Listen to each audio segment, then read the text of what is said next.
நமஸ்காரம். மீனாட்சிதாசன் பேசுகிறேன்.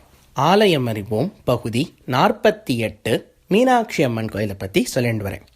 அதில் நேற்றைக்கு நம்ம மீனாட்சி அம்மன் எப்படி ஆங்கிலேயர்களுக்கு அருள் புரிஞ்சா அப்படிங்கிற கதையை பார்த்தோம். அதாவது ரோஸ் பீட்டர் என்பவருக்காக மீனாட்சி அம்மன் 3 வயது பெண் குழந்தையாக வந்து அவரை இடிதாக்குவதிலிருந்து காப்பாற்றினாள்.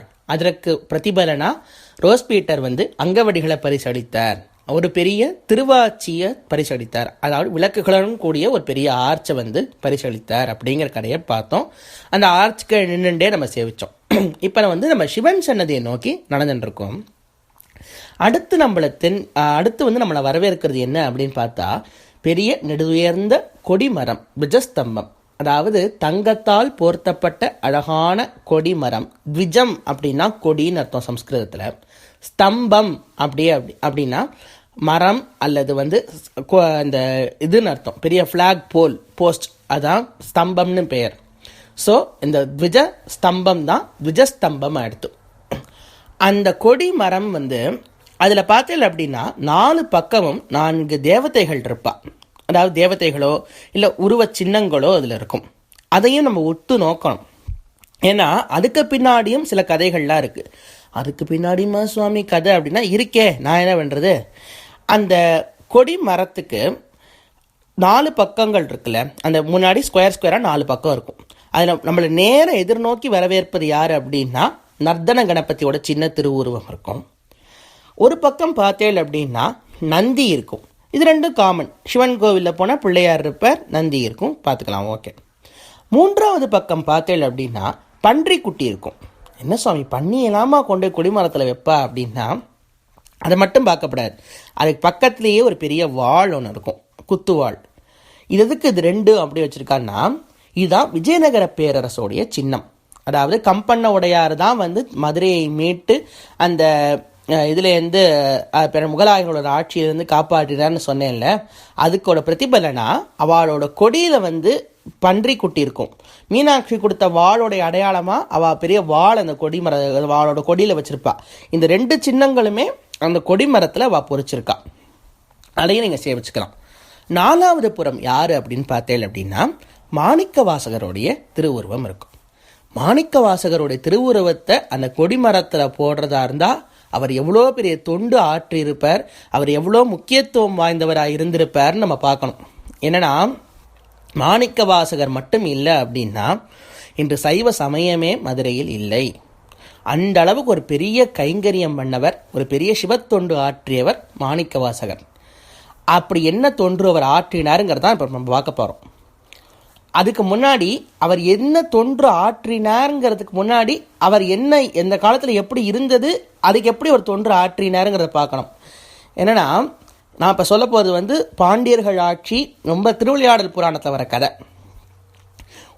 ஒரு காலத்தில் நம்மளுடைய பாரத தேசம் முழுக்க 80%, அதாவது 80% சமணர்கள் இருந்தால். சமணர்கள்னால் யார் அப்படின்னா பௌத்தர்களும் ஜெயினர்களும் சேர்த்து சமணர்கள். அதாவது சில பேர் என்ன சொல்கிறா அப்படின்னா ஜெயினர்கள் மட்டும்தான் சமணர்கள்ங்கிறா. ஆனால் நம்ம இந்த இடத்துல எப்படி வச்சுக்கணும் அப்படின்னா பௌத்தர்களும் ஜெயினர்களும் சேர்ந்தே சமணர்கள், அதாவது புத்திஸ்ட் அண்ட் ஜெயின்ஸ். இவா வந்து நிறைய விஷயங்கள் வந்து நம்ம நாட்டுக்கு பண்ணியிருக்கா. கெடுதலா, நல்ல விஷயங்கள் இல்லை. என்ன சுவாமி சொல்கிறேன், நாங்கள்லாம் ஜெயின் குக்கிங் சாப்பிட்றோம், நோ ஆனியன் நோ கார்லிக் தான் எங்கே போனாலும் அங்கே ஜெயின் குக்கிங்னா இப்போ ஃபேஷனாக போயிட்டுருக்கு. நீங்கள் என்ன ஜெயினர்களை எதிர்த்து சொல்கிறேன் அப்படின்னா கேளுங்க, நான் எதிர்க்கலை.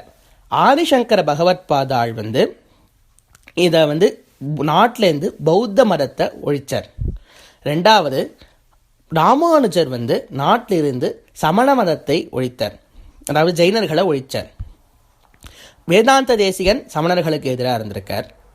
அதே மாதிரி வந்து மாணிக்க வாசகர் சமணர்களுக்கு எதிராக இருந்திருக்கார்.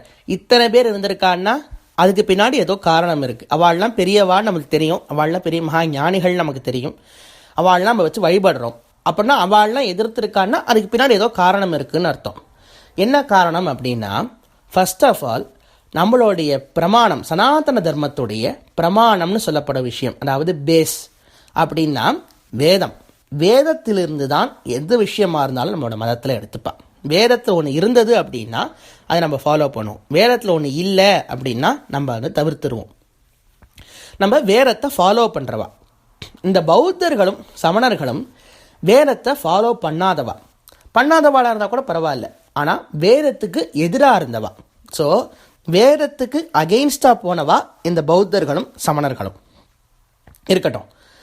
அதோட முக்கியம் என்ன அப்படின்னா, ஒரு மதம் இருக்குது, இன்னொரு மதம் இருக்குது அப்படின்னா 2 மதமும் வளரலாம், தப்பில்லை. ஆனால் ஒரு மதம் இன்னொரு மதத்தை அழித்து வளரணும்னு நினைக்கிறது தப்பு. இந்த ஜெயினர்களோ இந்த பௌத்தர்களோ என்ன பண்ணா அப்படின்னா, சனாதன தர்மமாகிய ஹிந்து மதத்தை அழிச்சு அதை வச்சே வளர்ந்தான். அவள் என்ன பண்ணுவா அப்படின்னா, இந்த முன்னாடிலாம் இந்த ஜெயினர்களோ இந்த பௌத்தர்களோ ரொம்ப கம்மியான பாப்புலேஷனில் தான் இருந்தா, அதாவது கம்மியான சதவீதத்தில் தான் இருந்தா. ஒவ்வொரு நாட்டு ராஜாவை போய் அவளை போய் மயக்கி சில வித்தைகளெல்லாம் காமிச்சு அவள் அந்த ராஜாவை சமணமாக மாற்றிடுவாள். சமணமாக மாற்றிட்டா என்னன்னா, ராஜாவை வச்சு ஊரில் ஆணை போட சொல்லிடுவா, இந்த மாதிரி எல்லாரையும் எல்லாரும் சமணர்களாக மாறணும் அப்படின்னு. ராஜா ஆணைக்கு எல்லாரும் பயந்துட்டு சமண மதத்துக்கு மாறுவா. அப்படி மாறுறதோடு மட்டும் இல்லாமல் சிவன் கோவில்கள், பெருமாள் கோவில்கள் எல்லாமே இடிச்சா, அவள் அந்த கோவிலில் பூஜை நடக்க விடாமல் தவிர்த்தா, அந்த மாதிரி நிறைய விஷயங்கள் அவள் பண்ணியிருக்கா, நிறைய கொடூரமான செயல்கள் பண்ணியிருக்கா. நான் சொல்கிறது ரொம்ப மேலோட்டமான விஷயம். சிரச்சேதம்லாம் பண்ணியிருக்கா, அதாவது தலையை வெட்டுறதுலேருந்து ஆரம்பித்து நிறைய விஷயங்கள் அவள்லாம் அந்த காலத்தில் பண்ணியிருக்கா. அதை பற்றி பேச சொல்லணும்னா சொல்லுங்க, நான் ஒரு 100 எபிசோடு அதை பற்றியே பேசுகிறேன். அவள்லாம் என்ன பண்ணியிருக்காங்க, அவளுடைய கொள்கைகள்லாம் எவ்வளோ மோசமாக இருந்தது, அவரோட கொள்கைகள்லாம் எப்படி இந்த ராமானுஜரோ இல்லை வேதாந்த தேசிகரோ இல்லை சங்கராச்சாரியரோ எப்படி அவள் வாதம் பண்ணி அதை ஜெயிச்சா அப்படிங்கிற கதையெல்லாம் சொல்கிறேன். அதெல்லாம் சொன்னால் உங்களுக்கு ரொம்ப போர் அடிச்சிடும், தூங்கி போயிடுவேன். இருக்கட்டும். இந்த சமணர்கள் ஒரு இப்படியே பண்ணி ஒரு ரொம்ப பரவி நாட்டில் 80% சமணர்களே இருந்தா. இப்போ இந்த திருவிளையாடல் புராணம் படி பார்த்தேன் அப்படின்னா, பராக்கிரம பாண்டியனுக்கு அப்புறம் விக்ரம பாண்டியன் ஒரு ராஜா மதுரையை ஆண்டு வந்தான், ஒரு பாண்டிய ராஜா. அந்த விக்ரம பாண்டியன்கிறவன் ஒரு சைவன், ரொம்ப ஒரு மீனாட்சி உங்களை ரொம்ப ஆதரித்து நல்ல விஷயமா இது பண்ணிட்டு இருந்தான். பாண்டிய தேசம் வளநாடாக இருந்தது, நல்லா செழிப்பாக இருந்தது. அப்போ என்னன்னா, சேர தேசத்தில் ஒரு ராஜா இருந்தான். சேரர்கள் எப்படின்னா காஞ்சிபுரத்தை தலைநகராக கொண்டு ஆண்டான். காஞ்சிபுரத்தில் நிறைய சமணர்கள் அந்த காலத்தில்.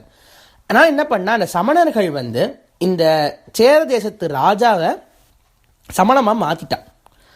அந்த ராஜாவுக்கு நிறைய கெட்ட போதனைகள்லாம் அந்த சமணர்கள் பண்ணிட்டு அந்த ராஜா பார்த்து இந்த பாண்டி தேசத்தை பார்த்து வைத்தெறிஞ்சான். அதாவது இவ்வளோ அழகாக ஒரு நாடு இருக்குது, நம்ம சும்மா விடக்கூடாதுன்னு சொல்லி இந்த சேர தேசத்து ராஜா என்ன பண்ணுறான் அப்படின்னா, பாண்டியனோட போரிட்டு நம்மளால் வெல்ல முடியாது. ஏன்னா அவனுக்கு பாண்டியன்கள் ரொம்ப பலசாலியாக இருந்தால், சேரர்கள் அப்போ கொஞ்சம் பலம் இல்லாதவளாக இருந்தா. ஆனால் என்ன பண்ணுறான் அப்படின்னா, 8000 சமணர்களை ஏவலாம். 8000 சமணர்களை ஏவி நீங்கள் ஒரு பெரிய யாகம் பண்ணுங்கோ, அந்த யாகத்திலேருந்து ஏதாவது உருவாக்கி இந்த பாண்டிய நாட்டை அழிச்சுடுங்கோன்னு சொல்லி இந்த சேர தேசத்து ராஜா இந்த சமணர்களை ஏவலாம். ஏன்னா சொல்லிக் கொடுத்ததே சமணர்கள் தான், அதுக்கு ஆதரவை திரட்டினதும் சமணர்கள் தான். பார்த்துக்கோங்க, 8000 பேர் என்ன பண்ணுறா அப்படின்னா, திருவிளையாடல் புராணம் சொல்கிறது 30 மைல் சுற்றளவுக்கு உட்காந்துட்டாலாம். அந்த அளவுக்கு உட்காந்துட்டு 10 மைல் சுற்றளவுக்கு ஒரு பெரிய யாக குண்டம் மாதிரி அமைச்சாலாம். சரி, நல்லதாக லோகக்ஷேமத்துக்காக யாகம் பண்ணாலும் பார்த்தா அதில் நிறைய மிருகங்களை பலியிட்டு கெட்ட எண்ணத்தோட யாகம் பண்ணுறாளாம். அதாவது சமணர்களுக்கு இந்த வித்தைகள்லாம் தெரியும். அவள் என்ன சொல்லுவா அப்படின்னா, வேதத்துலேயும் தேவையான பாட்சை மட்டும் எடுத்துட்டுருவா, மற்ற விஷயங்கள் இந்த தாந்திரிகமான விஷயங்களை மட்டும் எடுத்துட்டு மற்ற எல்லாத்தையுமே அகெயின்ஸ்டாக வேதத்துக்கு போகிறா. அவள் அதை என்ன சொல்கிறது அப்படின்னா, உண்மைன்னு நம்ப முடியாது, பொய்யினும் நம்ப முடியாது, அந்த அளவுக்கு நம்மளை ஒரு மாயையில் சிக்க வச்சிருவா இந்த சமணர்கள். இந்த பெரிய யாக குண்டத்தில் என்ன பண்ணுறா அப்படின்னா, பல நாட்கள் யாகம் பண்ணி ஒரு பெரிய மாய யானையை உருவாக்குறா அந்த யாக குண்டத்திலேருந்து. அதாவது என்ன பண்ணுறா, அந்த பசுவெல்லாம் வதையிட்டு அதோடைய ரத்தத்தெல்லாம் விட்டு அந்த யாகம் பண்ணுறா. அந்த அளவுக்கு கொடூரமான யாகம் அது. அந்த யாகத்திலிருந்து ஒரு பெரிய மாய யானை உருவாகி மதுரையை நோக்கி வந்தது, மதுரையை அழிப்பதற்காக. இந்த விக்ரம பாண்டியன் பார்த்துட்டான், முன்னாடி தெரிஞ்சு போயிடுத்தான் அவனுக்கு இதெல்லாம். என்ன அப்படின்னா, அந்த யானையை நம்மளால் போரிட்டுலாம் அழிக்க முடியாது, அது ஒரு பெரிய மாய யானை, பல சக்திகள் புரிஞ்சிருக்கு. அதனால் என்ன பண்ணணும்னா, நம்ம ஒரே விஷயம், இந்த எல்லாருக்கும் தெரிஞ்ச ஒரே விஷயம் என்ன, இந்த ராஜாக்களுக்கெல்லாம் போய் சிவனை சரணாகதி பண்ணுறது தான். சிவபெருமானை போய் மன்றாடினான். போய் அப்பனே பரமேஸ்வரா எப்படியாவது காப்பாற்றி கொடு, இந்த யானை வந்து நோக்கி வருது அப்படின்னு அவன் சொல்லிட்டு இருக்கான். அப்புறம் அன்றைக்கி இரவாருது. அவன் வந்து இந்த ராஜா தூங்கும்போது சிவன் வந்து கனவுல காட்சி தரார். யார்? விக்ரம பாண்டியனுக்கு. பாண்டியனுக்கு கனவுல காட்சி தந்த சிவன் வந்து பாண்டியனும் சிவனும் இப்போ பேரம் பேச ஆரம்பிச்சிட்டான். சிவன் என்ன கேட்குறாரு அப்படின்னா, ஓ யானை தானே வருது, அதெல்லாம் இந்த யானைக்கு உனக்கு போர் பண்ண தெரியாது அப்படின்னு விக்ரம பாண்டியன் சொல்கிறான். அதெல்லாம் ஐயனே எனக்கு அதெல்லாம் பண்ண தெரியாது அப்படின்னு. சரி ஓகே, நானே உனக்கு பண்ணித்தரேன். ரொம்ப பாண்டியன் ரொம்ப சந்தோஷமாயிட்டான். ஆஹா, சிவபெருமானை யானை எழுத்து போராடுறார். ஆனால் ஒரு டீல் அப்படிங்கிறார். சிவபெருமான் டீல் வைக்கிறாரா? என்ன சுவாமி சொல்கிறார் அப்படின்னா, அந்த டீல் என்னங்கிறத நாளைக்கு சொல்கிறேன்.